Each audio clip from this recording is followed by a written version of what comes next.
गुरुभ्यो नमः। हरि ओम। व्यासाय भवनाशाय श्रीशाय गुणराशये हृद्याय शुद्धविद्याय मध्वाय च नमो नमः। नारायणाय परिपूर्णगुणार्णवाय विश्वोदय स्थितिलयो नीतिप्रदाय ज्ञानप्रदाय विबुधा सुरसौख्यदुःखसत्कारणाय वितताय नमो नमस्ते। श्रीगुरुभ्यो नमः। हरि ओम। ವಾಲಿಯ ಸಂಹಾರ ಆಯಿತು. ನಂತರ ಸುಗ್ರೀವನ ಪಟ್ಟಾಭಿಷೇಕ, ಅಂಗದನಿಗೆ ಯುವರಾಜ ಪದವಿ. ನಂತರ ಮಳೆಗಾಲ ಪ್ರಾರಂಭ ಆಯಿತು. ಹಾಗಾಗಿ ಇವಾಗ ಹುಡುಕೋದು ಸರಿಯಾಗೋದಿಲ್ಲ. ಮಳೆಗಾಲದಲ್ಲಿ ನೆಲ ತೇವವಾಗಿರುತ್ತೆ. ಹಾಗಾಗಿ ಆ ಸಂದರ್ಭದಲ್ಲಿ ಎಲ್ಲ ಕಪಿಗಳನ್ನು ಕರೆದುಕೊಂಡು ಬರೋದು ಕಷ್ಟ, ಅವನ್ನೆಲ್ಲ ಮತ್ತೆ ಸೀತಾನ್ವೇಷಣೆಗೆ ಕಳಿಸೋದು ಕಷ್ಟ ಅಂತ 4 ತಿಂಗಳುಗಳ ಕಾಲ ಒಂದು ವಿಶ್ರಾಂತಿ ಸಮಯ ಅಷ್ಟೆಲ್ಲ ಆಯಿತು. ಅದಾದ ಮೇಲೂ ಕೂಡ ಸುಗ್ರೀವ ಎಚ್ಚೆತ್ತುಕೊಳ್ಳಲಿಲ್ಲ. ಆವಾಗ ಹನುಮಂತ ದೇವರು ಉಪದೇಶ ಮಾಡ್ತಾರೆ. ಹನುಮಂತ ದೇವರು ಉಪದೇಶ ಮಾಡಿ ಎಲ್ಲ ಕಪಿಗಳನ್ನು ಕೂಡ ಒಂದ್ ಕಡೆ ಕಲೆ ಹಾಕ್ತಾರೆ. ಅಷ್ಟಾದರೂ ಇವನಿಗೆ ಬುದ್ಧಿ ಬರೋದಿಲ್ಲ, ಸುಗ್ರೀವನಿಗೆ. ಆ ಸಂದರ್ಭದಲ್ಲಿ ರಾಮದೇವರ ಮಾತಿನಂತೆ ಲಕ್ಷ್ಮಣ ಧನುರ್ಧಾರಿಯಾಗಿ ಸಿಟ್ಟಿನಿಂದ ಬಂದಾಗ ಅವನಿಗೆ ಬುದ್ಧಿ ಬಂದು ಮುಂದೆ ಎಲ್ಲ ಕಾರ್ಯಗಳನ್ನು ಕೂಡ ತಾನು ಚಾಲನೆ ಕೊಡ್ತಾನೆ ಅಂತ ಇಷ್ಟು ಅಂಶಗಳನ್ನು ನಾವು ನಿನ್ನೆ ಪಾಠದಲ್ಲಿ ಕೇಳಿದ್ವಿ. ಮುಂದೆ ಎಲ್ಲ ಕಪಿಗಳು ಕೂಡ ಎಲ್ಲೆಲ್ಲಿಗೆ ಹೋದರು ಎನ್ನುವಂತ ವಿಚಾರವನ್ನು ತಿಳಿಸ್ತಾ ಹೋಗ್ತಾರೆ. 31ನೇ ಶ್ಲೋಕ. ಹನುಮತಃ ಸಾಧುವಚೋಭಿರಾಶು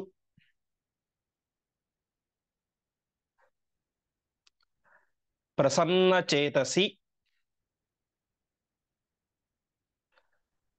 ಅಧಿಪೇ ಕಪೀನಾಂ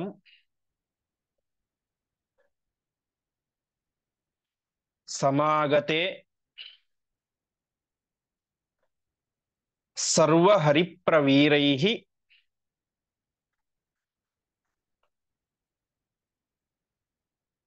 ಸಹೈವ ತಂ ವೀಕ್ಷ್ಯ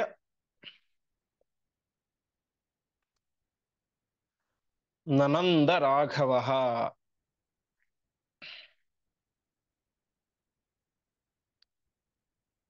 ಸಸಂಭ್ರಮಂ ತಂ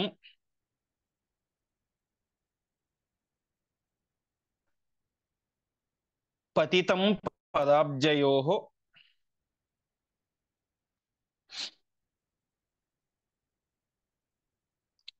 ತ್ವರನ್ ಸಮುತ್ಥಾಪ್ಯ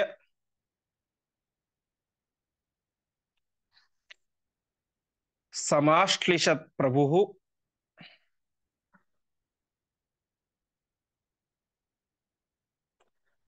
ಸಚೋಪವಿಷ್ಟೋ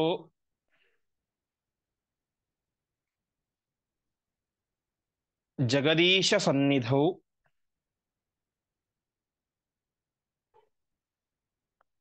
ತದಾಜ್ಞೆಯೈವ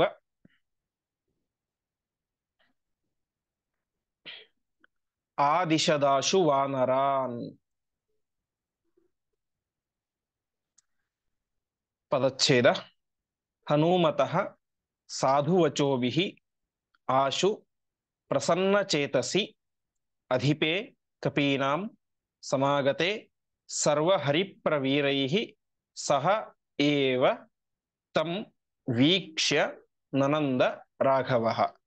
ಸಸಂಭ್ರಮಂ ತಂ ಪತಿತಂ ಪದಾಬ್ಜಯೋಃ ತ್ವರನ್ ಸಮುತ್ಥಾಪ್ಯ ಸಮಾಶ್ಲಿಷತ್ ಪ್ರಭುಃ ಸಹ ಚ ಉಪವಿಷ್ಟಃ ಜಗದೀಶ ಸನ್ನಿಧೌ ತದಾಜ್ಞೆಯ ಏವ ಆದಿಶತ್ ಆಶು ವಾನರಾನ್.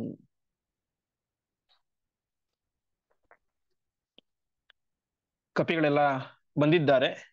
ಆ ಸಂದರ್ಭದಲ್ಲಿ ಯಾವ ಹನುಮಂತನ ಸಾಧು ವಚೋಭಿಹಿ, ಹನುಮಂತ ಮಾಡಿದಂತಹ ಉತ್ತಮವಾದಂತಹ ಮಾತಿನಿಂದಾಗಿ ಅರ್ಥಾತ್ ಉಪದೇಶದಿಂದಾಗಿ ಪ್ರಸನ್ನ ಚೇತಸಿ ಅಧಿಪೇ ಕಪೀನಾಂ, ಕಪಿಗಳ ಅಧಿಪನಾದಂತಹ ಕಪಿಗಳ ರಾಜನಾದಂತಹ ಸುಗ್ರೀವನ ಮನಸ್ಸು ತಿಳಿಯಾಯಿತು. ಅಂದ್ರೆ ಇಲ್ಲಿ ತನಕ ಬರೀ ಭೋಗ ಮಾಡಬೇಕು ಅಂತ ಭೋಗದಲ್ಲಿ ಆಸಕ್ತ ಆಗ್ಬಿಟ್ಟಿತ್ತು ಮನಸ್ಸು. ಯಾವಾಗ ಹನುಮಂತ ಒಳ್ಳೆ ಮಾತುಗಳಿಂದಾಗಿ ಉಪದೇಶ ಮಾಡಿದನೋ ಆವಾಗ ಅವನ ಮನಸ್ಸು ಒಂದು ಸ್ಥಿಮಿತಕ್ಕೆ ಬಂತು. ಪ್ರಸನ್ನ ಚೇತಸ್ಯ ಅಧಿವೇಕಪೀನಾಂ ಸಮಾಗತೆ ಸರ್ವಹರಿಪ್ರವೀರೈಹಿ. ಆವಾಗ ತಾನೇ ಮಾಡಿದ ರಾಮನ ಹತ್ರ ಆವಾಗ ಹೋಗ್ತಾನೆ. ಹನುಮಂತ ಉಪದೇಶ ಮಾಡಿದ ಮೇಲೆ, ಲಕ್ಷ್ಮಣ ಸಿಟ್ಟಿಗೆದ್ದು ಬಂದ ಮೇಲೆ ತಾನೇ ಮಾಡಿದ ರಾಮದೇವರ ಹತ್ರ ಹೋದ. ಅಲ್ಲಿ ತನಕ ರಾಮದೇವರ ಕಡೆ ಹೊರಳಿರ್ಲೇ ಇಲ್ಲ. ರಾಮದೇವರ ಹತ್ರ ಹೋದಾಗ ಒಬ್ಬನೇ ಹೋಗ್ಲಿಲ್ಲ. ನಾನೇನಾದ್ರೂ ಮಾಡಿದ್ದೀನಿ ತೋರ್ಸ್ಕೊಳ್ಳಿಕ್ಕೋಸ್ಕರ ತಾನೇ ಮಾಡ್ತಾನೆ. ಸರ್ವ ಹರಿಪ್ರವೀರೈಹಿ, ಎಲ್ಲ ಕಪಿಗಳ ಜೊತೆಗೆ ತಾನೇ ಮಾಡ್ತಾನೆ, ರಾಮದೇವರ ಹತ್ರ ಬರ್ತಾನೆ. ಆ ರೀತಿಯಾಗಿ ಬಂದಾಗ ಅದನ್ನು ವೀಕ್ಷ ನೋಡಿ ರಾಘವ ನರಂದ, ರಾಮದೇವರು ತುಂಬಾ ಖುಷಿ ಪಟ್ಟರು ಅಂತ ತಿಳಿಸ್ತಾ ಇದ್ದಾರೆ. ಹೀಗೆ ಒಟ್ಟಿನಲ್ಲಿ ಎಲ್ಲ ಕಪಿವೀರರೊಂದಿಗೆ ಸೇರಿಕೊಂಡು ಸುಗ್ರೀವ ರಾಮನ ಹತ್ರ ಹೋದ. ರಾಮನ ಹತ್ರ ಹೋಗಿ ಏನ್ ಮಾಡಿದ? ಮೊದಲು ಮಾಡಿದ್ದೆ ಅವರ ಕಾಲಿಗೆ ಗಟ್ಟಿಯಾಗಿ ಬಿದ್ದು ಬಿಟ್ಟ. ಯಾಕೆ? ತಪ್ಪು ಮಾಡಿದ್ದಾನೆ, ಉಪಕಾರವನ್ನು ಮರೆತು ಬಿಟ್ಟಿದ್ದಾನೆ, ತಾನು ಮಾಡಬೇಕಾದಂತ ಕರ್ತವ್ಯವನ್ನ ಮರೆತಿದ್ದಾನೆ, ನಿರಂತರವಾಗಿ ಭೋಗ ಮಾಡ್ತಾ ಇದ್ದಾನೆ. ಹಾಗಾಗಿ ತನ್ನಿಂದ ತಪ್ಪಾಗಿರುವಂತಹ ಕಾರಣ ಕ್ಷಮೆಯನ್ನು ಕೇಳುವಂತೆ ತಾನೇ ಮಾಡ್ತಾನೆ, ಪರಮಾತ್ಮನ ಪಾದಕ್ಕೆ ಬೀಳ್ತಾನೆ. ಪತಿತಂ ಪದಾಬ್ಜಯೋಹು, ಪದ ಅಬ್ಜ ಪರಮಾತ್ಮನ ಚರಣ ಕಮಲಗಳಿಗೆ ನಮಸ್ಕಾರ ಮಾಡಿದಂತಹ, ಹೇಗೆ ನಮಸ್ಕಾರ ಮಾಡಿದ? ತ್ವರನ್, ಭಾರಿ ಅವಸರದಿಂದ. ಯಾಕೆಂದ್ರೆ ತಾನು ತಪ್ಪು ಮಾಡಿದ್ದಾನೆ, ಹಾಗಾಗಿ ಏನೋ ಒಂದು ಕಾತರದಿಂದ ಅವಸರದಿಂದಾಗಿ ತಾನು ನಮಸ್ಕಾರ ಮಾಡ್ತಾನೆ. ನಮಸ್ಕಾರ ಮಾಡಿದಾಗ ಆ ಯಾವ ಸುಗ್ರೀವನನ್ನ ವಿಶೇಷವಾಗಿ ರಾಮದೇವರು ಸಸಂಭ್ರಮಂ ಸಮುತ್ತಾಪ್ಯ, ತುಂಬಾ ಸಂತೋಷದಿಂದಾಗಿ ಅವನನ್ನ ಮೇಲಕ್ಕೆ ಎಬ್ಬಿಸ್ತಾರೆ. ಅದಾದ ಮೇಲೆ ಯಾವ ಸುಗ್ರೀವ ಕೂತ್ಕೊಳ್ತಾನೆ. ನನ್ನಿಂದ ತಪ್ಪಾಯ್ತು, ನಮ್ಮನ್ನು ಕ್ಷಮಿಸಿ ಬಿಡಿ ಅಂತೆಲ್ಲ ಮಾತನ್ನು ಹೇಳ್ತಾನೆ. ಕೊನೆಗೆ ರಾಮದೇವರೊಟ್ಟಿಗೆ ಜಗದೀಶ ಸನ್ನಿಧೌ ಉಪವಿಷ್ಟ, ಜಗತ್ತಿಗೆ ಒಡೆಯನಾದಂತಹ ರಾಮದೇವರ ಹತ್ತಿರ ತಾನು ಕೂತ್ಕೊಂಡು ತಾನೇ ಮಾಡ್ತಾನೆ. ತದಾಜ್ಞೇಯವ ಆದಿಶದಾಶು ವಾನರಾನ್, ರಾಮದೇವರ ಅಪ್ಪಣೆಯಂತೆ ತಾನೇ ಮಾಡಿದ ಎಲ್ಲ ಕಪಿಗಳಿಗೂ ಕೂಡ ಆಜ್ಞೆಯನ್ನು ಮಾಡಿದ, ನೀವೆಲ್ಲರೂ ಕೂಡ ಸೀತೆಯನ್ನ ಹುಡುಕಿಕೊಂಡು ಬನ್ನಿ ಅಂತ ಸೀತಾನ್ವೇಷಣಾ ಕಾರ್ಯಕ್ಕೆ ಎಲ್ಲ ಕಪಿವೀರರಿಗೆ ಆಜ್ಞೆಯನ್ನು ಮಾಡಿದ ಅಂತ ಇಷ್ಟು ಅಂಶಗಳನ್ನ ಆಚಾರ್ಯರು ಹೇಳ್ತಾ ಇದ್ದಾರೆ. ಹೀಗೆ ಬಂದು ನಮಸ್ಕಾರ ಮಾಡಿದ ಅವನನ್ನು ರಾಮದೇವರು ತುಂಬಾ ಖುಷಿಯಿಂದ ಎಬ್ಬಿಸಿದರು. ಮುಂದೆ ಸೀತಾನ್ವೇಷಣಾ ಕಾರ್ಯಕ್ಕೆ ಎಲ್ಲ ಕಪಿಗಳನ್ನು ಕೂಡ ಕಳಿಸಿದರು ಅಂತ ಹೇಳ್ತಾ ಇದ್ದಾರೆ. ಹೀಗೆ ಒಂದೊಂದು ದಿಕ್ಕಿಗೆ ಒಂದೊಂದು ಕಪಿಗಳ ತಂಡ, ಪಶ್ಚಿಮಕ್ಕೊಬ್ಬರು, ಪೂರ್ವಕ್ಕೊಬ್ಬರು, ಉತ್ತರಕ್ಕೊಬ್ಬರು ಅಂತ ಕಳಿಸಿದರು. ಮುಂದೆ ಉಳಿದದ್ದು ದಕ್ಷಿಣ ದಿಕ್ಕು.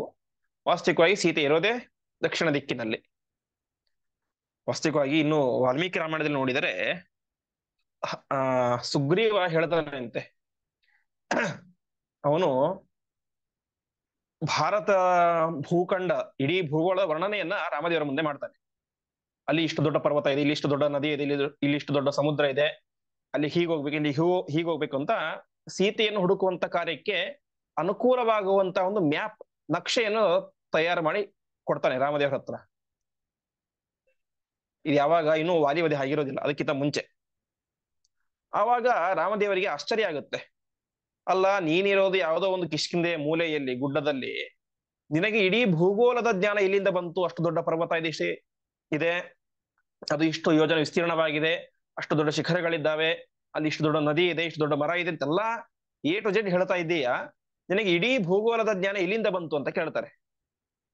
ಆವಾಗ ಸುಗ್ರೀವ ಹೇಳ್ತಾನೆ, ಇಲ್ಲ, ನಿನ್ ಗೊತ್ತೇ ಇದೆಯಲ್ಲ, ವಾಲಿ ನನ್ನನ್ನ ಅಟ್ಟಿಸ್ಕೊಂಡು ಬಂದಿದ್ದ, ನಾನು ಗುಹೆಗೆ ನಾನೇ ಬೇಕಂತ ಕಲ್ಲು ಬಂಡೆ ಮುಚ್ಚಿಟ್ಬಿಟ್ಟೆ ಅಂತ ನನ್ನ ಮೇಲೆ ಸಿಟ್ಟುಕೊಂಡು ನನ್ನನ್ನು ಸಂಹಾರ ಮಾಡ್ಕೊಳ್ಬೇಕು ಅಂತ ಹಿಂದಿಗೆ ಓಡಿ ಬರ್ತಾ ಇದ್ದ. ಆವಾಗ ನಾನು ಅವನಿಗೆ ತಪ್ಪಿಸ್ಕೊಳ್ಬೇಕು ಅಂತ ಇಡೀ ಭೂಮಿ ಎಲ್ಲಾ ಕಡೆ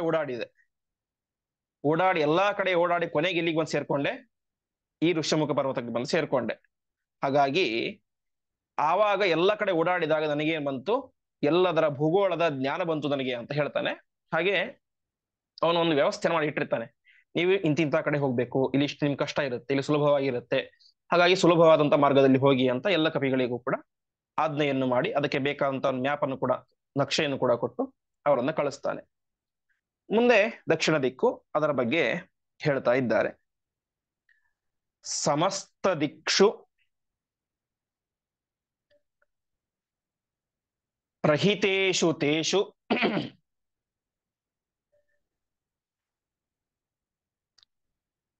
ಪ್ರಹುರ್ ಹನುಮಂತಂ ಇದಂ ಬಭಾಷೆ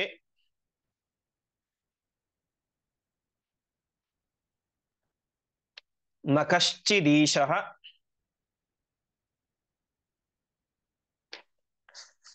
ತ್ವದೃತೇಸ್ತಿ ಸಾಧನೆ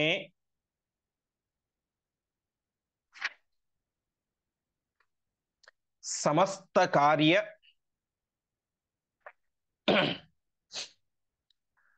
ಪ್ರವರಸ್ಯ ಮೇಸ್ಯ.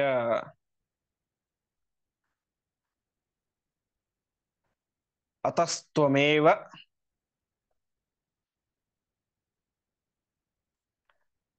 ಪ್ರತಿಯಾಹಿ ದಕ್ಷಿಣಾಂ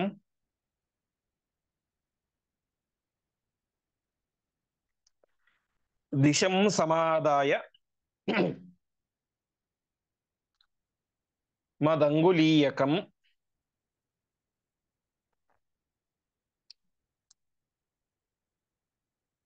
ಇತೀರಿತೋಸೌ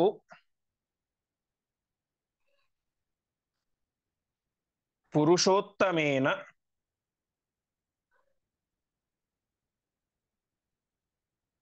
ಯಯೌ ದಿಶಂ ತಾಂ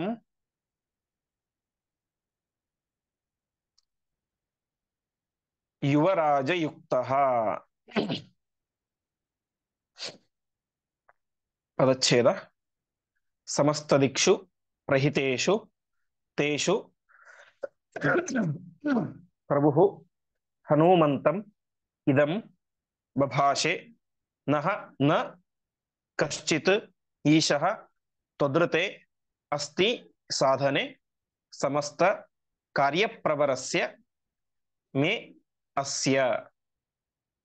ಅತಃ ತ್ವಂ ಏವ ಪ್ರತಿಯಾಹಿ ದಕ್ಷಿಣಾಂ ದಿಶಂ ಸಮಾದಾಯ ಮದಂಗುಲೀಯಕಂ ಇತಿ ಈರಿತಃ ಅಸೌ ಪುರುಷೋತ್ತಮೇನ ಯಯೌ ದಿಶಂ ತಾಂ ಯುವರಾಜಯುಕ್ತಃ.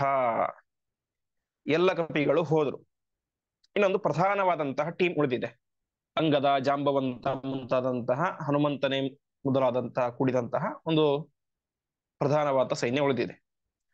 ಸಮಸ್ತ ದಿಕ್ಷು ಪ್ರಹಿತೇಷು ತೇಷು, ಎಲ್ಲ ದಿಕ್ಕುಗಳಿಗೂ ಕಪಿಗಳನ್ನು ಕಳಿಸಿ ಆದ ಮೇಲೆ ಪ್ರಭು ಹನುಮಂತಂ ಇದಂ ಬಭಾಷೆ, ಪ್ರಭು ಒಡೆಯನಾದಂತಹ ರಾಮಚಂದ್ರ ದೇವರು ಹನುಮಂತನಿಗೆ ಇದಂ ಈ ಮಾತನ್ನ ಬಭಾಷೆ ಹೇಳಿದರು. ಏನಂತ ಹೇಳಿದರು? ಸಮಸ್ತ ಕಾರ್ಯ ಪ್ರವರಸ್ಯ ಮೇಸ್ಯ, ನನಗೆ ಅನೇಕ ರೀತಿಯಾದ ಕಾರ್ಯಗಳಿದ್ದಾವೆ, ನಾನೊಬ್ಬ ರಾಜ, ಅನೇಕ ರೀತಿಯಾದ ಕೆಲಸ ಕಾರ್ಯಗಳು ಇರ್ತವೆ. ಆದರೆ ಆ ಎಲ್ಲ ಕೆಲಸ ಕಾರ್ಯಗಳಲ್ಲಿ ಪ್ರವರವಾದಂತಹ ಕಾರ್ಯ, ಶ್ರೇಷ್ಠವಾದಂತಹ ಕಾರ್ಯ ಯಾವುದು ಅಂತಂದ್ರೆ ಈ ಸೀತಾನ್ವೇಷಣೆ. ಹಾಗಾಗಿ ಈ ಸೀತಾನ್ವೇಷಣೆಯ ಕಾರ್ಯದಲ್ಲಿ ವಿಶೇಷವಾಗಿ ನೀನೇನ್ ಮಾಡಬೇಕು? ತ್ವದೃತೇಸ್ತಿ ಸಾಧನೆ ನ ಕಶ್ಚಿದೀಶಃ. ತ್ವದೃತೆ ಅಂದ್ರೆ ನಿನ್ನನ್ನು ಬಿಟ್ಟು ಬೇರೆ ಯಾರೂ ಕೂಡ ನ ಈಶಃ ಸಮರ್ಥರಲ್ಲ. ಸೀತಾನ್ವೇಷಣೆಯ ಕಾರ್ಯದಲ್ಲಿ, ಸೀತೆಯನ್ನು ಹುಡುಕುವಂತಹ ಕಾರ್ಯದಲ್ಲಿ, ಸೀತೆಗೆ ಸಂದೇಶವನ್ನು ಮುಟ್ಟಿಸುವಂತಹ ಕಾರ್ಯದಲ್ಲಿ ನಿನ್ನನ್ನು ಬಿಟ್ಟು ಬೇರೆ ಯಾರಿಗೂ ಕೂಡ ಕೆಪಾಸಿಟಿ ಇಲ್ಲವೇ ಇಲ್ಲ ಅಂತ ರಾಮದೇವರು ಹನುಮಂತನಿಗೆ ಹೇಳ್ತಾ ಇದ್ದಾರೆ. ಹಾಗಾಗಿ ಅತಸ್ತ್ವಮೇವ ಪ್ರತಿಯಾಹಿ ದಕ್ಷಿಣಾಂ, ನೀನೇ ದಕ್ಷಿಣ ದಿಕ್ಕಿಗೆ ಹೋಗು. ಅಂದ್ರೆ ಆಲ್ರೆಡಿ ಗೊತ್ತಿದೆ ರಾಮಚಂದ್ರ ದೇವರಿಗೆ ಸೀತೆಯಲ್ಲಿ ಇದ್ದಾಳೆ ಅಂತ. ಅದೇ ಜಗತ್ತಿಗೆ ಒಬ್ಬ ಸಾಮಾನ್ಯ ವ್ಯಕ್ತಿ ಯಾವ ರೀತಿಯಾಗಿ ಆಲೋಚನೆ ಮಾಡ್ತಾನೆ ಅಂತ ತೋರಿಸಿಕೊಳ್ಳಿಕ್ಕೋಸ್ಕರ ಆ ರೀತಿ ಮಾಡ್ತಾ ಇದ್ದಾರೆ. ಹೀಗೆ ದಕ್ಷಿಣಾಂ ದಿಶಂ ಸಮಾದಾಯ ಮದಂಗುಲೀಯಕಂ, ನೀನ್ ದಕ್ಷಿಣ ದಿಕ್ಕಿಗೆ ಸೀತೆಯನ್ನು ಹುಡುಕ್ಲಿಕ್ಕೆ ಅಂತ ಹೋಗು, ಖಾಲಿ ಕೈಲಿ ಹೋಗ್ಬೇಡ. ಮತ್ತೆ ಮದಂಗುಲೀಯಕಂ, ನನ್ನ ಉಂಗುರವನ್ನು ತೆಗೆದುಕೊಂಡು ಹೋಗು ಅಂತ. ಯಾಕೆಂತಂದ್ರೆ ಸೀತೆ ಗೊತ್ತಾಗ್ಬೇಕಲ್ಲ ನೀನು ರಾಮನ ಕಡೆಯವನು ಅಂತ. ಹಾಗಾಗಿ ಗೊತ್ತಾಗಲಿಕ್ಕೋಸ್ಕರ ಅಂಗುಲೀಯಕ ಅಂದ್ರೆ, ಅಂಗುಲಿ ಅಂದ್ರೆ ಬೆರಳು, ಅಂಗುಲೀಯಕ ಅಂತಂದ್ರೆ ಬೆರಳಿಗೆ ಸಂಬಂಧಪಟ್ಟಿದ್ದು ಉಂಗುರ ಅಂತ ತೆಗೆದುಕೊಂಡು ಹೋಗು ಅಂತ ಕೊಡ್ತಾರೆ. ರಾಮದೇವರು ಹನುಮಂತನಿಗೆ ಉಂಗುರವನ್ನು ಕೊಡ್ತಾರೆ.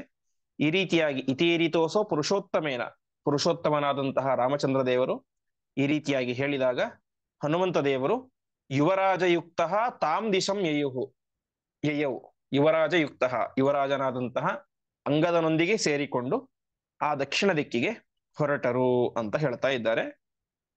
ಇಲ್ಲಿ ವಾದಿರಾಜರೇ ಮೊದಲಾದಂತಹ ಅನೇಕ ವ್ಯಾಖ್ಯಾನಕಾರರು ಒಂದು ಪ್ರಶ್ನೆ ಮಾಡ್ಕೊಂಡು ತಾವೇ ಉತ್ತರವನ್ನು ಕೊಡ್ತಾ ಇದ್ದಾರೆ. ಸರಿ, ಇಲ್ಲಿ ಸುಗ್ರೀವನಿಗೆ ಗೊತ್ತಿದೆ, ಹನುಮಂತನಿಗೆ ಗೊತ್ತಿದೆ, ಪ್ರಧಾನವಾಗಿ ರಾಮಚಂದ್ರ ದೇವರಿಗೆ ಗೊತ್ತಿದೆ ಸೀತೆ ಎಲ್ಲಿದ್ದಾಳೆ ಅಂತ. ಸೀತೆ ಎಲ್ಲಿದ್ದಾಳೆ? ದಕ್ಷಿಣ ದಿಕ್ಕಿನಲ್ಲಿ ಇದ್ದಾಳೆ, ರಾವಣನ ಬಂಧನದಲ್ಲಿ ಇದ್ದಾಳೆ. ಇಷ್ಟೆಲ್ಲ ಗೊತ್ತಿದೆ. ಇಷ್ಟೆಲ್ಲ ಗೊತ್ತಿದ್ದಾಗಲೂ ಕೂಡ ಬೇರೆ ಬೇರೆ ಕಪಿಗಳನ್ನ ಬೇರೆ ಬೇರೆ ದಿಕ್ಕಿಗೆ ಯಾಕೆ ಕಳಿಸೋ ಅವಶ್ಯಕತೆ ಇತ್ತು? ಸರಿ, ನಿಮ್ಗಂತೂ ಗೊತ್ತಿದೆ ಹನುಮಂತರೊಬ್ಬನಿಗೆ ಅಷ್ಟು ಕೆಪಾಸಿಟಿ ಇರೋದು, ರಾವಣನ ಆಸ್ಥಾನಕ್ಕೆ ಹೋಗಿ ಹುಡುಕಿಕೊಂಡು ನೋಡಿಕೊಂಡು ಬರೋದು ಅಂತ ಹನುಮಂತನಿಗೆ ಮಾತ್ರ ಕೆಪಾಸಿಟಿ ಇದೆ ಗೊತ್ತು. ಹಾಗಾದ್ರೆ ಹನುಮಂತನ ಒಬ್ಬನನ್ನೇ ಕಳಿಸ್ಬೋದಾಗಿತ್ತು ದಕ್ಷಿಣ ದಿಕ್ಕಿಗೆ. ಉಳಿದವ್ರನ್ನೆಲ್ಲ ಪಾಪ ಖಾಲಿ ಇಲ್ಲ ಸೀತೆ ಇಲ್ಲ ಅಂತ ಗೊತ್ತಿದ್ದರೂ ಕೂಡ ಸುಮ್ಮನೆ ಕಳಿಸಿ ಅವರಿಗೆ ಶ್ರಮ ಆಗಿ ಇಷ್ಟೆಲ್ಲ ಒಂದು ತೊಂದರೆ ಯಾಕೆ ಕೊಡ್ಬೇಕಾಗಿತ್ತು ಅಂತ ಸಹಜವಾಗಿ ಪ್ರಶ್ನೆ ಮಾಡಿಕೊಂಡು ಉತ್ತರ ಕೊಡ್ತಾ ಇದ್ದಾರೆ. ಸಾಮಾನ್ಯವಾಗಿ ಯಾವುದೇ ಒಂದು ಅನರ್ಘ್ಯವಾದಂತಹ ಅಪೂರ್ವವಾದಂತಹ ಬೆಲೆ ಕಟ್ಟಲಾಗದೇ ಇರುವಂತಹ ವಸ್ತುವನ್ನ ಅಪಹಾರ ಮಾಡಿದಾಗ ಅದನ್ನು ಅಪಹಾರ ಮಾಡಿದಂತಹ ವ್ಯಕ್ತಿ ಅದನ್ನು ತನ್ನ ಮನೆಯಲ್ಲೇ ಇಟ್ಟುಕೊಂಡಿರುವುದು ತುಂಬಾ ವಿರಳ. ತನ್ನ ಮನೆಗೆ ಬಂದ್ಬಿಟ್ರೆ ಅದು ಈಸಿಯಾಗಿ ಸಿಕ್ಬಿಡುತ್ತೆ ಅಂತ ಬೇರೆ ಬೇರೆ ಕಡೆ ಇಟ್ಟಿರುವಂತಹ ಸಾಧ್ಯತೆ ಇರುತ್ತೆ. ಹಾಗಾಗಿ ರಾಜನಾದಂಥವನು ಈ ಒಂದು ದಿಕ್ಕಿನಲ್ಲಿಯೂ ಕೂಡ ಯೋಚನೆ ಮಾಡಬೇಕು ಅನ್ನುವುದನ್ನು ತೋರಿಸಲಿಕ್ಕೋಸ್ಕರ ಸೀತೆ ಬೇರೆ ಕಡೆ ಇರಬಹುದು ಏನೋ ಅಂತ ಒಂದು ತನಗೆ ಗೊತ್ತಿದೆ ಎಲ್ಲಿದ್ದಾಳೆ ಅಂತ ಜಗತ್ತಿಗೆ ಆ ರೀತಿಯಾಗಿ ತಿಳಿಸಲಿಕ್ಕೋಸ್ಕರ ರಾಮದೇವರು ಆ ರೀತಿಯಾಗಿ ಮಾಡಿದರು ಅಂತ ವ್ಯಾಖ್ಯಾನಕಾರ ತಿಳಿಸ್ತಾ ಇದ್ದಾರೆ. ಹೀಗೆ ಹನುಮಂತರನ್ನು ದಕ್ಷಿಣ ದಿಕ್ಕಿಗೆ ಕಳಿಸ್ತಾ ಇದ್ದಾರೆ. ಮುಂದಿನ ಶ್ಲೋಕ. ಸಮಸ್ತ ದಿಕ್ಷು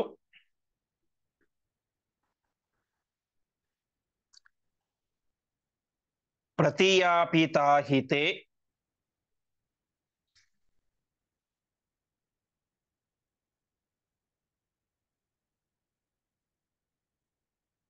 ಹರೀಶ್ವರಾಜ್ಞಾಂ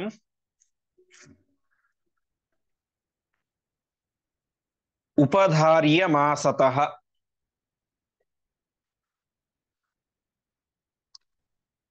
ಸಮಾಯಯುಸ್ತೆ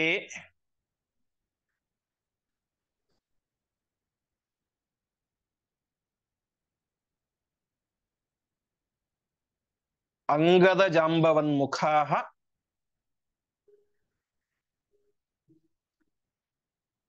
ಸ್ತುತೇನ ವಾಯೋಃ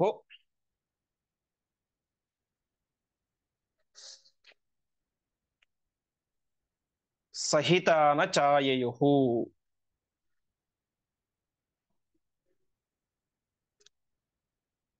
ಸಮಸ್ತ ದುರ್ಗಪ್ರವರಂ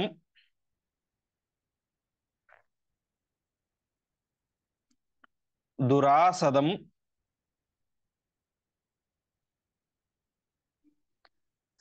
ವಿಮಾರ್ಗತಾಂ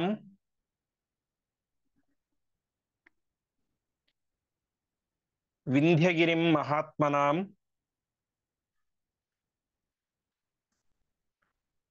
ಗತಸ್ಸ ಕಾಲಃ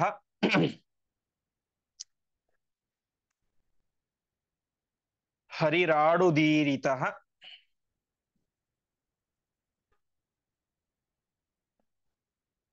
ಸಮಾಸದಂಶ್ಚಾಥ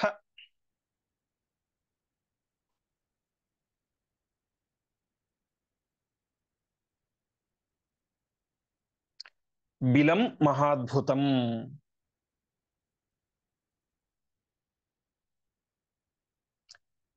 ಪದಚ್ಛೇದ.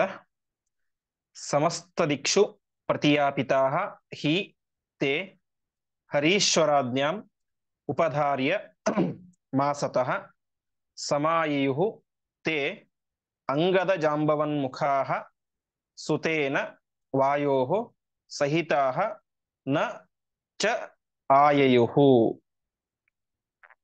ಸಮಸ್ತ ದುರ್ಗಪ್ರವರಂ ದುರಾಸದಂ ವಿಮಾರ್ಗತಾಂ ವಿಂಧ್ಯಗಿರಿಂ ಮಹಾತ್ಮನಾಂ ಗತಃ ಸಹ ಕಾಲಃ ಹರಿರಾಡುದೀರಿತಃ ಸಮಾಸದಂ ಚ ಅಥ ಬಿಲಂ ಮಹಾದ್ಭುತಂ.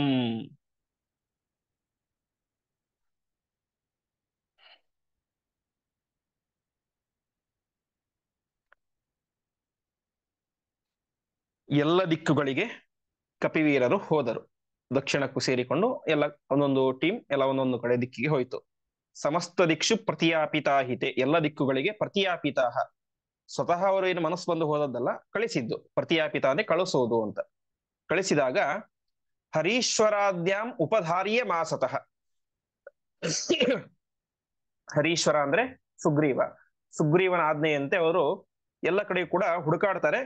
ಹುಡುಕಾಡಿ ಅವ್ರೇನ್ ಮಾಡ್ತಾರೆ, ಮಾಸತಃ ಸಮಾಯುಹು, ಒಂದು ತಿಂಗಳಾದ ಮೇಲೆ ಎಲ್ಲರೂ ಕೂಡ ಬಂದು ಬಿಡ್ತಾರೆ. ಆದರೆ ಅಂಗದ ಜಾಂಬವನ್ಮುಖಾಹ ಸುತೇನ ವಾಯೋಹೋ ಸಹಿತಾಹ, ವಾಯುಸುತನೊಂದಿಗೆ ಹನುಮಂತನೊಂದಿಗೆ ಸೇರಿಕೊಂಡು ದಕ್ಷಿಣ ದಿಕ್ಕಿಗೆ ಹೋದಂತಹ ಜಾಂಬವಂತನೇ ಮುಂತಾದಂತಹ ಎಲ್ಲ ಕಪಿವೀರರು ಕೂಡ ಅವರೇ ಮಾಡಲಿಲ್ಲ. ನಚ ಆಯುಹು, ವಾಪಸ್ ಬರ್ಲಿಲ್ಲ. ಅಂದ್ರೆ ಇವರೆಲ್ಲ ಹೋಗಿದ್ರು, ಒಂದ್ ತಿಂಗಳಾಯ್ತು ಸಿಗಲಿಲ್ಲ, ವಾಪಸ್ ಬಂದ್ಬಿಟ್ರು. ಆದರೆ ಹನುಮಂತ, ಅಂಗದ ಜಾಂಬವಂತ ಈ ದಕ್ಷಿಣಕ್ಕೆ ಹೋದಂತ ಟೀಮ್ ಮಾತ್ರ ವಾಪಸ್ ಬರ್ಲಿಲ್ಲ. ಅವರೇನ್ ಮಾಡಿದ್ರು, ಹುಡುಕುವಂತ ಸಂದರ್ಭದಲ್ಲಿ ಸಮಸ್ತ ದುರ್ಗಪ್ರವರಂ ದುರಾಸದಂ. ದುರ್ಗಪ್ರವರ, ದುರ್ಗ ಅಂದ್ರೆ ಕೋಟೆ ಅಂತ ಅರ್ಥ ಕನ್ನಡದಲ್ಲಿ ಸಾಮಾನ್ಯವಾಗಿ. ನಿಜವಾಗಿ ಕೂಡ ಸಂಸ್ಕೃತದ ದುರ್ಗ ಶಬ್ದಕ್ಕೆ ಅರ್ಥ ಅಂತಂದ್ರೆ ದುಃಖೇನ ಗಂತುಂ ಯೋಗ್ಯಂ ದುರ್ಗಂ ಅಂತ. ಅಂದ್ರೆ ಯಾವುದನ್ನ ಪ್ರವೇಶ ಮಾಡ್ಲಿಕ್ಕೆ ತುಂಬಾ ಕಷ್ಟ ಪಡಬೇಕು ಅದು ದುರ್ಗ ಅಂತ. ಕೋಟೆ ಯಾಕೆ ದುರ್ಗ ಅಂದ್ರೆ ಅದನ್ನ ಯಾರು ಕೂಡ ಒಳಗಡೆ ಪ್ರವೇಶ ಮಾಡ್ಲಿಕ್ಕೆ ಆಗ್ಬಾರ್ದು ಅಂತ ಕಟ್ಟಿರ್ತಾರೆ, ಶತ್ರುಗಳು ಪ್ರವೇಶ ಮಾಡಬಾರ್ದು ಅಂತ. ಸೊ ಸಮಸ್ತ ದುರ್ಗ ಪ್ರವರಂ, ಪ್ರವೇಶ ಮಾಡಲಿಕ್ಕೆ ಆಗದೇ ಇರುವಂತಹ ಸ್ಥಾನಗಳು ಅಂತ ಏನೇನಿದ್ದಾವೋ ಅದರಲ್ಲಿ ಶ್ರೇಷ್ಠವಾದದ್ದು ಯಾವುದು ಅಂದ್ರೆ ಈ ಒಂದು ಸ್ಥಳ ಅಂತ. ಯಾವ್ದೊಂದು ಮುಂದೆ ಹೇಳ್ತಾರೆ. ಸಮಸ್ತ ದುರ್ಗ ಪ್ರವರಂ ದುರಾಸದಂ, ಅದು ಯಾರ ಹತ್ತಿರ ಹೋಗ್ಲಿಕ್ಕೆ ಕೂಡ ಸಾಧ್ಯ ಇಲ್ಲ ಅಂತಹ ಒಂದು ತುಂಬಾ ನಿಗೂಢವಾದಂತಹ ಪ್ರದೇಶ. ವಿಮಾರ್ಗತಾಂ ವಿಂಧ್ಯಗಿರಿಂ ಮಹಾತ್ಮನಾಂ, ವಿಂಧ್ಯಗಿರಿ ಎನ್ನುವಂತಹ ಪರ್ವತ, ವಿಂಧ್ಯ ಪರ್ವತವನ್ನ ಎಲ್ಲರೂ ಕೂಡ ಪ್ರವೇಶ ಮಾಡ್ತಾ ಇದ್ದಲ್ಲಿ ಹುಡುಕ್ತಾ ಇದ್ದಾರೆ, ಸೀತೆ ಅಲ್ಲಿದ್ದಾಳೆ ಏನೋ ಅಂತ ಹುಡುಕ್ತಾ ಇದ್ದಾರೆ. ಆವಾಗ ಏನಾಯ್ತು, ಗತಸ್ಸಕಾಲ ಹರಿರಾಡುದೀರಿತಃ, ಸುಗ್ರೀವ ಒಂದು ತಿಂಗಳ ಒಳಗಡೆ ಬರಬೇಕು, ಇಲ್ಲ ನಿಮ್ನ ಸಾಯಿಸ್ತೇನೆ ಆ ರೀತಿಯಾಗಿ ಮಾತು ಹೇಳಿದ್ದ, ಒಟ್ಟಿಗೆ ನಿಮ್ ಶಿಕ್ಷೆ ಕೊಡ್ತೇನೆ ಅಂತ ಹೇಳಿದ್ದ. ಹಾಗಾಗಿ ಹರಿರಾಡುದೀರಿತಃ, ಸುಗ್ರೀವ ಹೇಳಿದಂತಹ ಕಾಲ ಮುಗಿದು ಬಿಟ್ಟಿತ್ತು. ಹಾಗಾಗಿ ಅವ್ರೇನ್ ಮಾಡ್ತಾರೆ, ಸಮಾಸದಂಶ್ಚಾತ್ತ ಬಿಲಂ ಮಹಾದ್ಭುತಂ, ಆ ಒಂದು ವಿಂಧ್ಯಗಿರಿ ಪರ್ವತದಲ್ಲಿ ಏನೇ ಒಂದು ಅದ್ಭುತವಾದಂತಹ ಒಂದು ಬಿಲ ಇರುತ್ತೆ, ಗುಹೆ ಇರುತ್ತೆ. ಆ ಗುಹೆ ಒಳಗಡೆ ಎಲ್ಲರೂ ಕೂಡ ಪ್ರವೇಶ ಮಾಡ್ತಾರೆ ಅಂತ ತಿಳಿಸ್ತಾ ಇದ್ದಾರೆ. ಅಲ್ಲಿ ಮುಂದೆ ಏನಾಯ್ತು ಅಂತ ತಿಳಿಸ್ತಾ ಹೋಗ್ತಾರೆ. ಕೃತಂ ಮಯೇನ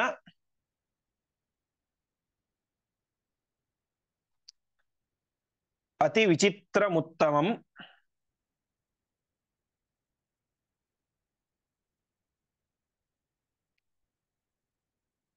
ಸಮೀಕ್ಷತತ್ತಾರ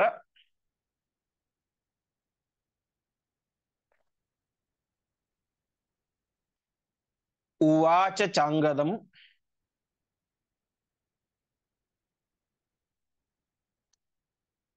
ವಯಂ ನಯಾಮೋ ಹರಿರಾಜ ಸನ್ನಿಧಿಂ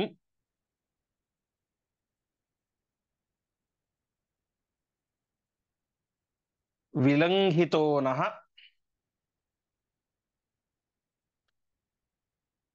ಸಮಯೋ ಯತೋಸ್ಯ.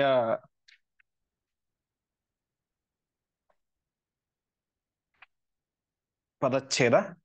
ಕೃತಂ ಮಯೇನ ಅತಿ ವಿಚಿತ್ರಂ ಉತ್ತಮಂ ಸಮೀಕ್ಷ್ಯ ತತ್ ತಾರಃ ಉವಾಚ ಚ ಅಂಗದಂ ವಯಂ ನ ಯಾಮಃ ಹರಿರಾಜ ಸನ್ನಿಧಿಂ ವಿಲಂಘಿತಃ ನಃ ವಿಲಂಘಿತಃ ನಃ ಸಮಯಃ ಯತಃ ಅಸ್ಯ. ಆ ಒಂದು ಬಿಲಕ್ಕೆ ಹೋಗ್ತಾರೆ. ಅದು ಯಾರು ನಿರ್ಮಾಣ ಮಾಡಿದ್ದು ಅಂತಂದ್ರೆ ಕೃತಂ ಮಯೇನ ಅತಿ ವಿಚಿತ್ರಮುತ್ತಮಂ, ಅತ್ಯಂತ ವಿಚಿತ್ರವಾದಂತಹ ಬಂಗಾರದಿಂದ ಕೂಡಿದಂತಹ ಅದ್ಭುತವಾದಂತಹ ಗುಹೆ. ಅದು ಬೇಕಾದಷ್ಟು ಸಂಪತ್ತು ವೈಭವ ಎಲ್ಲವೂ ಕೂಡ ಇರುತ್ತೆ. ಕೃತಂ ಮಯೇನ ಅತಿ ವಿಚಿತ್ರಮುತ್ತಮಂ ಸಮೀಕ್ಷ ತತ್ತಾರ ಉವಾಚ ಚ ಅಂಗದಂ. ಅದನ್ನ ನೋಡಿ ತಾರ, ತಾರ ಅಂತಂದ್ರೆ ಅಂಗದನ ಸೋದರ ಮಾವ, ತಾರೆಯ ಸಹೋದರ, ಅವನು ಅಂಗದನಿಗೆ ಹೇಳ್ತಾ, ಸೋದರಳಿಯನಿಗೆ ಹೇಳ್ತಾ ಇದ್ದಾನೆ, ವಯಂ ನಯಾಮಹ ಹರಿರಾಜ ಸನ್ನಿಧಿಂ, ನಾವು ಮತ್ತೆ ವಾಪಸ್ ಹರಿರಾಜ ಸನ್ನಿಧಿಗೆ ಅಂದ್ರೆ ಸುಗ್ರೀವನ ಹತ್ರ ಹೋಗೋದು ಬೇಡ. ಯಾಕೆಂತಂದ್ರೆ ವಿಲಂಘಿತೋನ ಸಮಯೋ ಯಥೋಸ್ಯ, ನಾವು ಅವನು ಕೊಟ್ಟಂತಹ ಟೈಮ್ ಅನ್ನ ಮೀರಿ ಬಿಟ್ಟಿದ್ದೀವಿ. ಅವನು ಹೇಳಿದ್ದೇನೋ ಇಷ್ಟು ದಿವಸಗಳ ಒಳಗಡೆ ಹುಡುಕಿಕೊಂಡು ಬರಬೇಕು ಅಂತ. ಹಾಗಾಗಿ ನಾವೇ ಮಾಡ್ಬಿಟ್ಟಿದ್ದೀವಿ, ಅವನು ಹೇಳಿದಂತ ಸಮಯವನ್ನ ಈಗಾಗಲೇ ತುಂಬಾ ಮೀರಿಬಿಟ್ಟಿದ್ದೀವಿ. ಹಾಗಾಗಿ ನಾವೇನ್ ಮಾಡ, ಅಲ್ಲಿಗೆ ಹೋಗೋದು ಬೇಡ, ಇಲ್ಲೇ ಇದ್ ಬಿಡೋಣ ಅಂತ ಯಾವ ತಾರ ಹೇಳ್ತಾ ಇದ್ದಾನೆ. ಯಾಕೆ ಅಂತ ಮುಂದೆ ಹೇಳ್ತಾ ಹೋಗ್ತಾರೆ. ದುರಾಸದೋಸೌ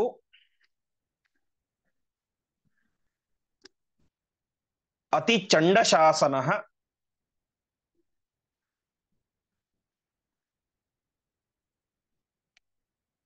ಹನಿಷ್ಯತಿ ತ್ವಾಮಪಿ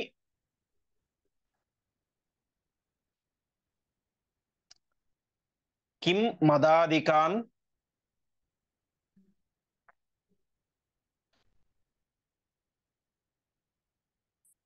ಅಗಮ್ಯಮೇತತ್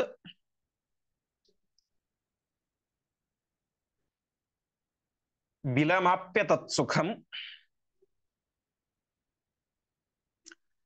ವಸಾಮ ಸರ್ವೇ ಕಿಮಸಾ ವಿಹಾಚರೇತ್.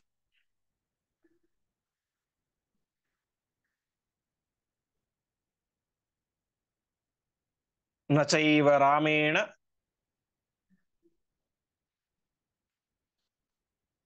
ಸ ಲಕ್ಷ್ಮಣೇನ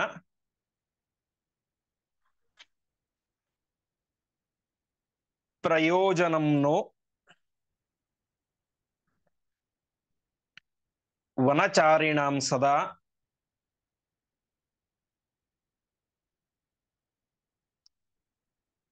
ನ ಚೇಹ ನಃ ಪೀಡಯಿತುಂ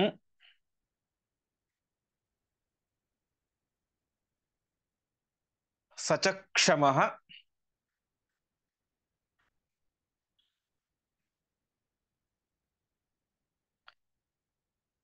ತತೋ ತತೋ ಮಮೇಯಂ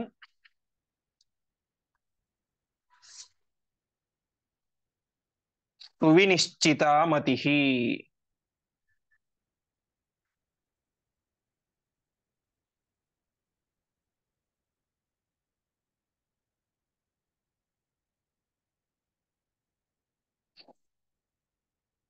ಪದಚ್ಛೇದ.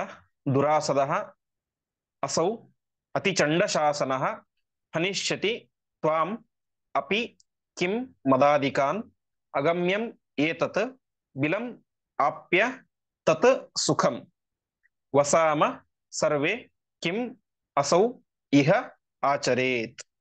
ನ ಚ ಏವ ರಾಮೇಣ ಸಲಕ್ಷ್ಮಣೇನ ಪ್ರಯೋಜನಂ ನಃ ವನಚಾರಿಣಾಂ ಸದಾ ನ ಚ ಇಹ ನಃ ಪೀಡಯಿತುಂ ಸಹ ಚ ಕ್ಷಮಃ ತತಃ ಮಮ ಇಯಂ ಸುವಿನಿಶ್ಚಿತ ಮತಿಃ. ಯಾಕೆ ಅಂತ ತಾರ ಉತ್ತರ ಕೊಡ್ತಾ ಇದ್ದಾನೆ. ದುರಾಸದೋ ದುರಾಸದೋಸೌ ಅತಿ ಚಂಡ ಶಾಸನ. ಯಾಕೆ ಅಂತಂದ್ರೆ ನಮಗೆ ಲಿಮಿಟ್ ಕೊಟ್ಬಿಟ್ಟಿದ್ದಾನೆ. ಹಾಗಾಗಿ ನಾವು ಒಂದು ವೇಳೆ ವಾಪಸ್ ಹೋದರೂ ಕೂಡ ಅವನನ್ನು ಎದುರಿಸೋದು ತುಂಬಾ ಕಷ್ಟ. ದುರಾಸದಃ ಸುಗ್ರೀವನನ್ನು ಎದುರಿಸಿ ಯುದ್ಧ ಮಾಡೋದು ತುಂಬಾ ಕಷ್ಟ, ಜೀವನ ಮಾಡೋದು ಕಷ್ಟ. ಸುಗ್ರೀವ ದುರ್ಬಲ ಯಾರಿಗಿಂತ? ವಾಲಿಗಿಂತ. ವಾಲಿಗೆ ಕಂಪೇರ್ ಮಾಡಿದ್ರೆ ಸುಗ್ರೀವ ದುರ್ಬಲ ಅಷ್ಟೇ, ಆದರೆ ವಾಸ್ತವಿಕವಾಗಿ ಮಹಾಪರಾಕ್ರಮಶಾಲಿ ಅವನು. ಹಾಗಾಗಿ ಅವನನ್ನು ಎದುರಿಸೋದು ತುಂಬಾ ಕಷ್ಟ. ಅಷ್ಟು ಮಾತ್ರ ಅಲ್ಲ, ಅತಿ ಚಂಡ ಶಾಸನ. ಅವನು ಏನು ಶಾಸನ ಮಾಡ್ತಾನೆ, ಹೀಗೆ ಇರಬೇಕು ಅಂತ ಏನೊಂದು ಆಜ್ಞೆಯನ್ನು ಮಾಡ್ತಾನೆ, ಅದು ಕೂಡ ಮೀರೋದು ತುಂಬಾ ಕಷ್ಟ. ಅವನ ಶಾಸನವನ್ನ, ಅವನ ನಿಯಮವನ್ನು ಮೀರಿದರೆ ಅವನಿಗೆ ತುಂಬಾ ಸಿಟ್ಟು ಬರುತ್ತೆ. ಅದಕ್ಕೋಸ್ಕರ ಅವತ್ತಿಂದ ಪ್ರಾರಂಭ ಆಗಿದ್ದು ಸುಗ್ರೀವಾಜ್ಞೆ ಸುಗ್ರೀವಾಜ್ಞೆ ಅಂತ. ಇವತ್ತು ನಾವೆಲ್ಲ ಕೇಳ್ತೇವೆ ಸರ್ಕಾರ ಸುಗ್ರೀವಾಜ್ಞೆ ಮಾಡಿದೆ ಹಾಗೆ ಹೀಗೆ ಅಂತೆಲ್ಲ. ಅದಕ್ಕೆ ಮೂಲ ಯಾವುದು ಅಂದ್ರೆ ಈ ಒಂದು ಸಂದರ್ಭ. ಹುಡುಕಿಕೊಂಡು ಬರಲೇಬೇಕು ನೀವು, ಒಂದ್ ತಿಂಗಳೊಳಗಡೆ ಬರ್ಲಿಲ್ಲ ಅಂದ್ರೆ ನಿಮ್ಮನ್ನು ಕೊಂದು ಬಿಡ್ತೇನೆ ಅಂತ ಸುಗ್ರೀವ ಆಜ್ಞೆ ಮಾಡಿರ್ತಾನೆ. ಅದೇ ಇವತ್ತು ಸಹಜವಾಗಿ ಲೋಕಾರೂಢಿಯಲ್ಲಿ ಸುಗ್ರೀವಾಜ್ಞೆ ಅಂತ ಬಂದಿದೆ. ಹಾಗೆ ಅತಿ ಚಂಡ ಶಾಸನ ಹನಿಷ್ಯತಿ ತ್ವಾಮಪಿ ಕಿಮ್ಮದಾಧಿಕಾನ್. ಅವನು ತ್ವಾಮಪಿ ನಿನ್ನನ್ನು, ಅರ್ಥಾತ್ ಅಂಗದನನ್ನು ಕೊಲ್ತಾನೆ, ನಿನ್ನನ್ನೇ ಕೊಲ್ತಾನೆ ಅಂದ್ಮೇಲೆ, ಅಣ್ಣನ ಮಗನನ್ನೇ ಕೊಲ್ತಾನೆ ಅಂತಂದ್ಮೇಲೆ ನಮ್ಮನ್ನು ಕೊಲ್ದೇ ಇರ್ತಾನ? ಮದಾಧಿಕಾನ್, ನನ್ನನ್ನು ಅವಶ್ಯವಾಗಿ ಕೊಂದೇ ಕೊಲ್ತಾನೆ. ಹಾಗಾಗಿ ನಾವು ವಾಪಸ್ ಅಲ್ಲಿಗೆ ಹೋಗೋದು ಬೇಡವೇ ಬೇಡ. ಅಗಮ್ಯಮೇತತ್ ವಿಲಮಾಪ್ಯ ತತ್ಸುಖಂ. ಈ ಗುಹೆ ಅಗಮ್ಯವಾಗಿದೆ, ಅಷ್ಟು ಸುಲಭವಾಗಿ ಪ್ರವೇಶ ಮಾಡಿ ಸಾಧ್ಯ ಆಗೋದಿಲ್ಲ. ಮತ್ತು ನಾವು ಎಲ್ಲಿದ್ದೀವಿ ಅಂತ ಅವ್ರಿಗೆ ಹೇಗೆ ಗೊತ್ತಾಗುತ್ತೆ? ನಾವು ಹೊರಗಡೆ ಬಂದ್ರೆ ಗೊತ್ತಾಗುತ್ತೆ, ಹೊರಗಡೆ ಜಗತ್ತಿಗೆ ನಾವು ಬಂದ್ರೆ ಗೊತ್ತಾಗುತ್ತೆ. ಆದರೆ ಈ ಬಿಲ ಬಂಗಾರದಿಂದ ನಿರ್ಮಾಣವಾದಂತಹ ದೊಡ್ಡ ಬಿಲ, ವಾಲ್ಮೀಕಿ ರಾಮಾಯಣದಲ್ಲಿ ವರ್ಣನೆ ಮಾಡ್ತಾರೆ. ಹಿರಣ್ಮಯಾಹ ಪಾದಪಾಹ ಅಂದ್ರೆ ಅಲ್ಲಿ ಮರಗಳಿದ್ದು ಅಂತೆ ಗುಹೆಯಲ್ಲಿ, ಕಟ್ಟಿಗೆಯ ಮರಗಳಲ್ಲ, ಬಂಗಾರದ ಮರಗಳು. ಕಾಂಚನಾನಿ ಪದ್ಮಾನಿ, ಪದ್ಮಗಳಿದ್ದು, ಅದು ಕೂಡ ಬಂಗಾರದ್ದು. ಜಾತ ರೂಪಮಯ ಮತ್ಸ್ಯಾಹ, ದೊಡ್ಡ ಸರೋವರ ಇತ್ತು, ಅಲ್ಲಿ ಮೀನುಗಳು ಓಡಾಡ್ತಾ ಇದ್ವು, ಅದರೂ ಕೂಡ ಬಂಗಾರದ ಮೀನುಗಳು. ಹೀಗೆ ಒಂದು ಅದ್ಭುತವಾದಂತಹ ಹೊಸ ಲೋಕವೇ ಮಯ ನಿರ್ಮಾಣ ಮಾಡಿದ್ದ ಅಲ್ಲಿ. ಹಾಗಾಗಿ ನಾವು ಮತ್ತೆ ಕಿಷ್ಕಿಂಧೆಯಲ್ಲಿ ಹೋಗಿ ಗೆಡ್ಡೆ ಗೆಣಸು ತಿಂತ ಬದುಕುವುದಕ್ಕಿಂತ ಇಲ್ಲಿ ಪಂಚಭಕ್ಷ ಪ್ರಮಾಣಗಳನ್ನು ತಿಂತ ಬದುಕೋಣ. ನೀನೇ ರಾಜನಾಗಿ ಬಿಡು ಅಂಗದ, ನೀನೇ ಇದಕ್ಕೆ ರಾಜ. ಈ ರೀತಿಯಾಗಿ ಎಲ್ಲ ಅನೇಕ ಮಾತುಗಳನ್ನು ಹೇಳ್ತಾನೆ. ಹಾಗಾಗಿ ಅಗಮ್ಯ ಮೇತತೆ ವಿಲಮಾಪ್ಯ ತತ್ಸುಖಂ ವಸಾಮ ಸರ್ವೇ ಕಿಮಸಾ ವಿಹಾಚರೇತ್. ನಾವೆಲ್ಲ ಇಲ್ಲೇ ವಸಾಮ, ಇಲ್ಲೇ ವಾಸ ಮಾಡೋಣ. ಕಿಮಸಾ ವಿಹಾಚರೇತ್, ಅವನಿಲ್ಲಿ ಬಂದು ಏನ್ ಮಾಡ್ಲಿಕ್ಕೆ ಸಾಧ್ಯ? ಮೊದಲಿಂದ ಬರ್ಲಿಕ್ಕೆ ಸಾಧ್ಯ ಇಲ್ಲ, ಬಂದರೂ ಕೂಡ ಈ ಗುಹೆಯ ಒಳಗಡೆ ಬರ್ಲಿಕ್ಕೆ ಸಾಧ್ಯನೇ ಇಲ್ಲ. ಹಾಗಾಗಿ ನಾವು ಆರಾಮಾಗಿ ಇಲ್ಲೇ ಇದ್ಬೋಣ, ವಾಪಸ್ ಅಲ್ಲಿಗೆ ಹೋಗೋದೇ ಬೇಡ. ಅಷ್ಟು ಮಾತ್ರ ಅಲ್ಲ, ನಾವಿಷ್ಟೆಲ್ಲ ಕಷ್ಟ ಪಡ್ತಾ ಇರೋದು ಯಾರಿಗೋಸ್ಕರ? ರಾಮ ಲಕ್ಷ್ಮಣರಿಗೋಸ್ಕರ. ಆ ರಾಮ ಲಕ್ಷ್ಮಣ ನಮಗೇನ್ ಮಾಡ್ತಾರೆ, ಅವ್ರಿಂದ ನಮಗೇನ್ ಪ್ರಯೋಜನ ಅಂತ ಹೇಳ್ಬಿಡ್ತಾನೆ.